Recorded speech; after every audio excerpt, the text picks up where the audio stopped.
एक बार एक राजमहल में काम वाली बाई का लड़का खेल रहा था। खेलते खेलते उसके हाथ में एक हीरा आ गया। वो दौड़ता दौड़ता अपनी माँ के पास ले गया।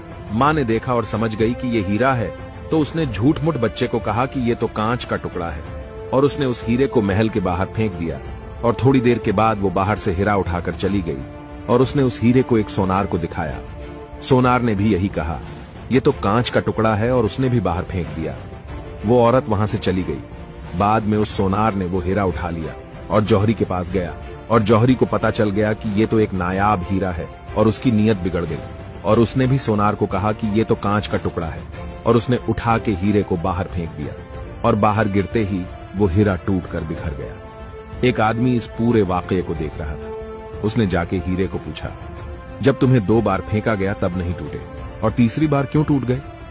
हीरे ने जवाब दिया, ना वो औरत मेरी कीमत जानती थी और ना ही वो सोनार। मेरी सही कीमत वो जौहरी ही जानता था, और उसने जानते हुए भी मेरी कीमत कांच की बना दिया और मैं टूट के बिखर गया। निष्कर्ष, जब किसी इंसान की सही कीमत जानते हुए भी लोग नाकारा कहते हैं, तो वो भी हीरे की तरह टूट जाता है और कभी आगे नहीं बढ़ सकता है। अगर कोई व्यक्ति अपने हुनर को निखारते हुए आगे बढ़ने की कोशिश करता है, तो उसका हौसला बढ़ाओ और सपोर्ट करो, और यह ना भी कर सको तो कम से कम हीरे को कांच बताकर तोड़ने का काम भी मत करो। हीरा खुद एक दिन अपनी जगह ले लेगा।